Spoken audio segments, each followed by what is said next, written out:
உத்தரப்பிரதேச மாநிலத்தில் முதலையுடன் போராடி தனது 5 வயது மகனை மீட்ட தாயின் செயல் நெகிழ்ச்சியை ஏற்படுத்தியுள்ளது. தாக்கியா என்னும் கிராமத்தில் வீர் என்ற 5 வயது சிறுவன் வீட்டிற்கு வெளியே உள்ள கால்வாய்க்கு அருகில் விளையாடிக் கொண்டிருந்தார்.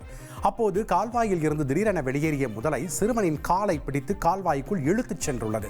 சிறுவனின் அலறல் சத்தம் கேட்டு வெளியே ஓடி வந்த தாயான மாயா மகனை காப்பாற்ற முதலையிடம் நீண்ட நேரம் போராடியுள்ளார். இறுதியாக இரும்பு ராடை கொண்டு முதலையின் தாடையில் பலமாக தாக்கி மகனை மீட்டுள்ளார். தனியார் விளம்பரங்களுடன் மாநில தேசிய நெடுஞ்சாலைகள் மற்றும் பொது இடங்களில் வைக்கப்பட்டுள்ள பேரிகார்டுகளை அகற்ற தொடரப்பட்ட வழக்கில் பதில் மனு தாக்கல் செய்ய சென்னை உயர்நீதிமன்ற மதுரை கிளை உத்தரவிட்டுள்ளது. சாலைகளில் வேகத்தை கட்டுப்படுத்த உருவாக்கப்பட்ட பேரிகார்டுகளை எந்த திட்டமிடலும் இல்லாமல் வைப்பதால் எதிரே வரும் வாகனங்கள் தெரியாமல் மோதி விபத்துகள் நடைபெறுகின்றன. எனவே பேரிகார்டுகளை வைக்க சரியான வழிகாட்டுதல்களை பிறப்பிக்க உத்தரவிடக் கோரி பொதுநல வழக்கு ஒன்று சென்னை உயர்நீதிமன்ற மதுரை கிளையில் தொடரப்பட்டது. வழக்கை விசாரித்த நீதிபதிகள் இது தொடர்பாக தேசிய நெடுஞ்சாலைத்துறை தலைவர், மாநில நெடுஞ்சாலைத்துறையின் முதன்மை செயலர் பதில் மனு தாக்கல் செய்ய உத்தரவிட்டு வழக்கை ஒத்திவைத்தனர்.